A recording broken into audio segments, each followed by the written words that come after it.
बुलेटिनच्या सुरुवातीला नजर टाकूयात काही ठळक बातम्यांवर। पोलीस हेच खरे गुन्हेगार, पोलिसांवर आता आमचा विश्वास नाही, संतोष देशमुख यांचे बंधू धनंजय देशमुख यांचं वक्तव्य। 10वीच्या पहिल्याच पेपरला भंडारात 142 विद्यार्थी गैरहजर। जहां नाना वहां कभी नहीं जाना, माजी आमदार सेहश्राम कोरोटे यांचा नाना पटोलेंवर घणाघात। आणि दादरमधील गेस्ट हाऊसवर क्राईम ब्रांचची धाड, 10 कोटी रुपयांचे अंमली पदार्थ जप्त। नमस्कार, मी साक्षी पांचाळ, न्यूज अनकट मध्ये आपलं स्वागत करते। ठळक बातम्यांनंतर आता पाहूयात बातम्या विस्ताराने।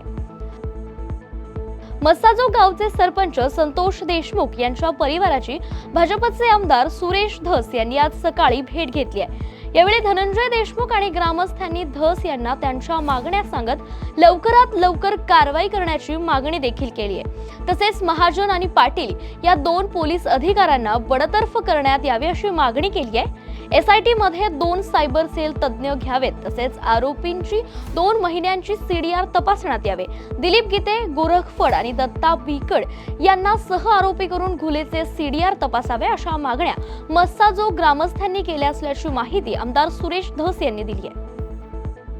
महाराष्ट्र राज्य माध्यमिक आणि उच्च माध्यमिक शिक्षण मंडळाच्या वतीने कालपासून 10वीच्या परीक्षेला सुरुवात झाली आहे। पहिल्याच दिवशी पार पडलेल्या मराठी विषयाच्या पेपरला भंडाऱ्यात तब्बल 142 विद्यार्थी अनुपस्थित असल्याची बाब समोर आली आहे।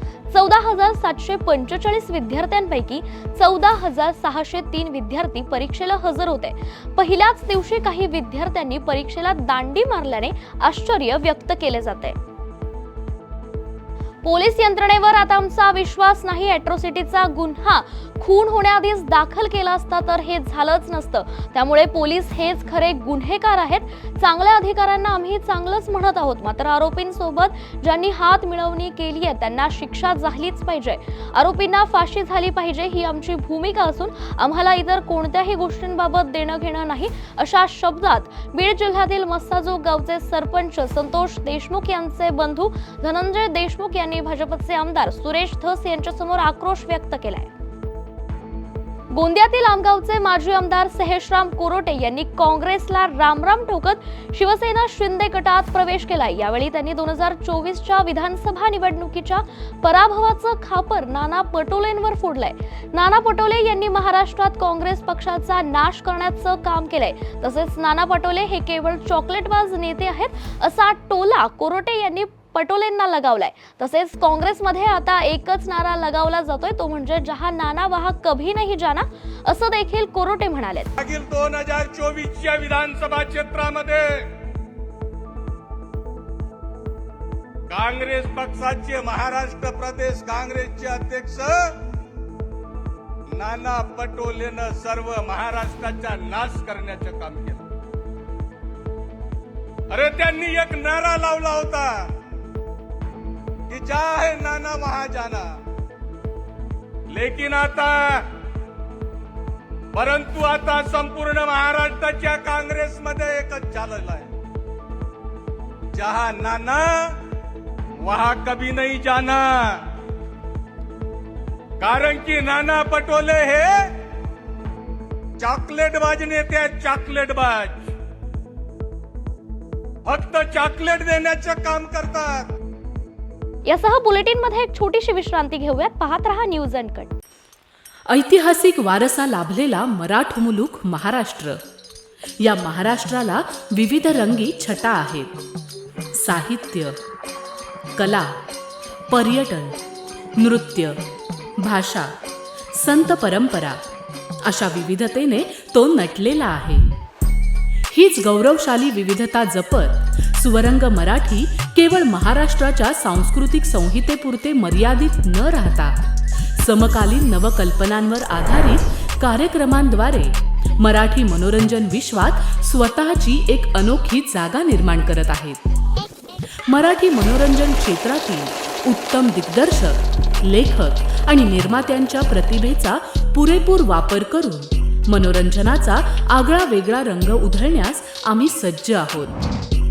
सुवरंग मराठीचे उद्दिष्ट मराठी मनोरंजन क्षेत्रामध्ये मनोरंजनाची वहिवाट सोडून रूढीवादी पद्धती तोडून मनोरंजनाचा समृद्ध अनुभव प्रदान करून देण्याचा आहे।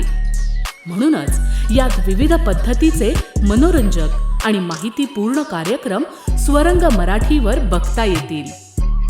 शेवटी एकच, धकाधकीच्या जीवनात धांगडधिंगा करण्यापेक्षा बसूया, हसूया, गाऊया, जगूया. नाती गोती श्रावण मोती गावामधले जिवंत रंग. नाती गोती श्रावण मोती गावामधले जिवंत रंग. चला जोडूया, चला पाहूया, जशी संस्कृती तसा स्वरंग. विश्रांतीनंतर स्वागत आणि ही एक महत्त्वाची बातमी पाहूयात. अनेक नेते शिवसेना ठाकरे पक्षाला आता सोडचिठ्ठी देताना शिवसेना शिंदे पक्षात प्रवेश करतायत.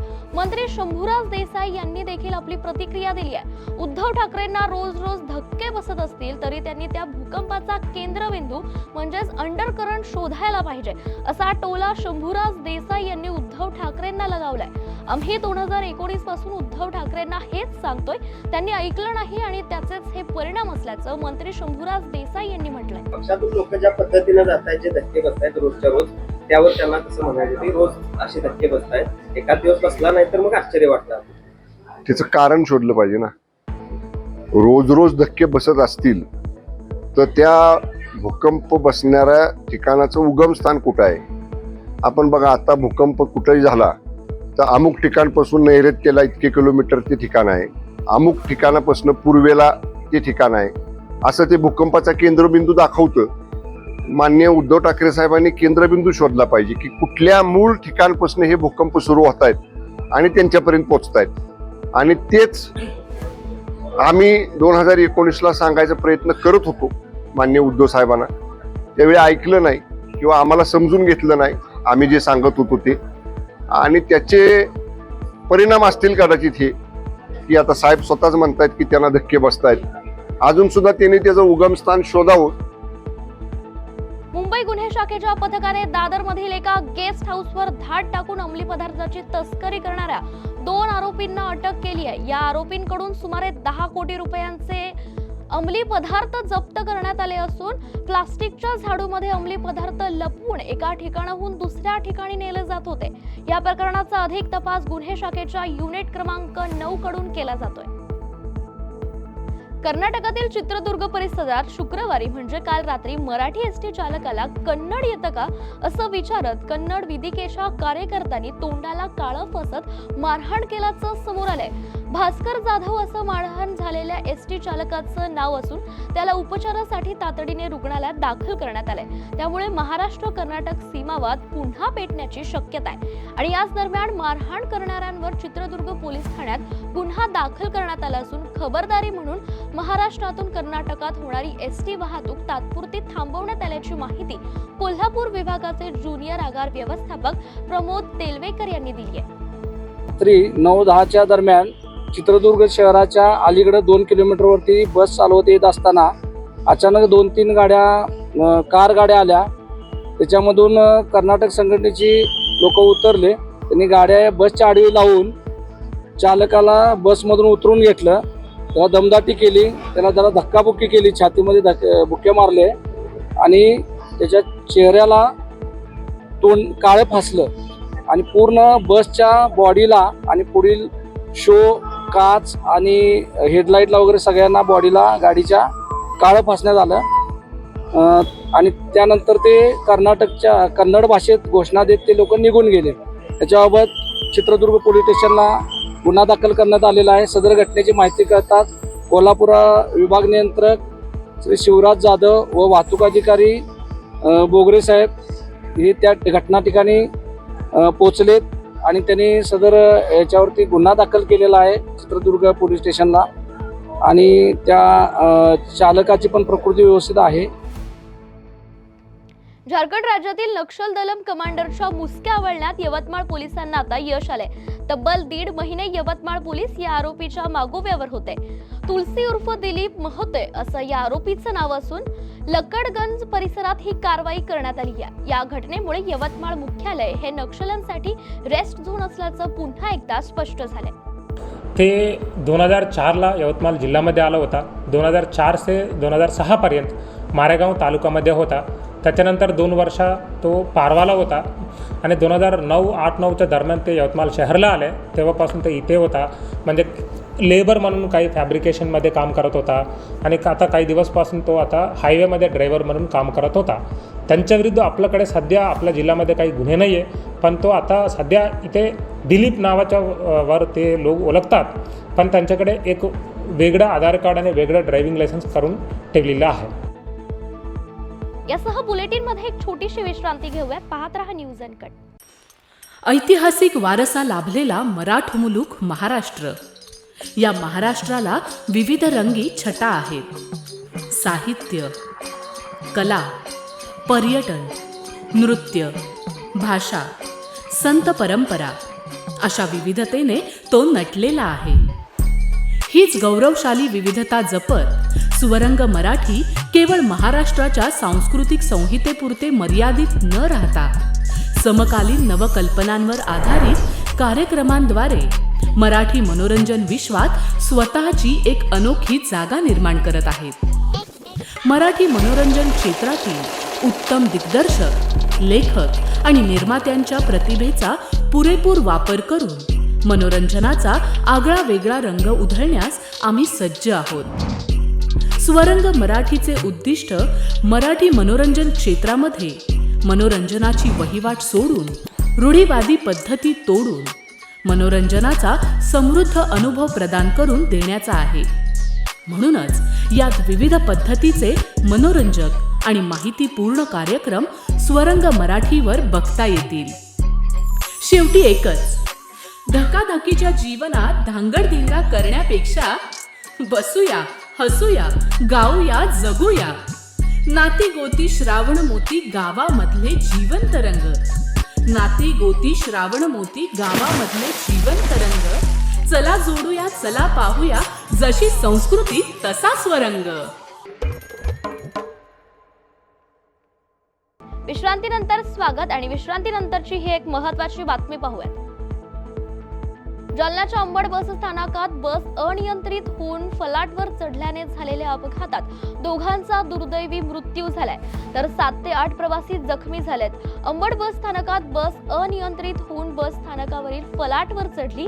यात बसने 8 ते 10 प्रवाशांना धडक दिली आहे. जखमींवर जालना येथील रुग्णालयात उपचार सुरू करण्यात आला असून या घटनेमुळे एकच खळबळ उडाली आहे. दुपारी अंबड बस स्थानकामध्ये एक बस जी आहे प्लॅटफॉर्मवर घुसल्याने तेथील काही जखमी झालेत. त्यातले काही जखमी उपजिल्हा रुग्णालय अंबड येथे गेले, तर काही जखमींना जिल्हा रुग्णालय जालना अपघात विभागामध्ये संदर्भित करण्यात आले होते. त्यापैकी 2 गंभीर झालेले असून त्यांना डॉक्टरांनी मृत घोषित केले. मुरलीधर आनंद काळे, वय वर्ष 60, राहणार शेवगा. तसेच दुसऱ्या मृतकाचे नाव आहे खलीलुल्ला शेख, वय 70 वर्षे, राहणार बुरहाननगर, जालना. गोंदियातील देवरीच्या भारत पेट्रोल पंपावर हवा भरण्यासाठी पैसे मोजावे लागत असल्याची बाब समोर आली आहे. शासनाच्या नियमानुसार प्रत्येक पेट्रोल पंपावर मूलभूत सुविधा असणं गरजेचं आहे.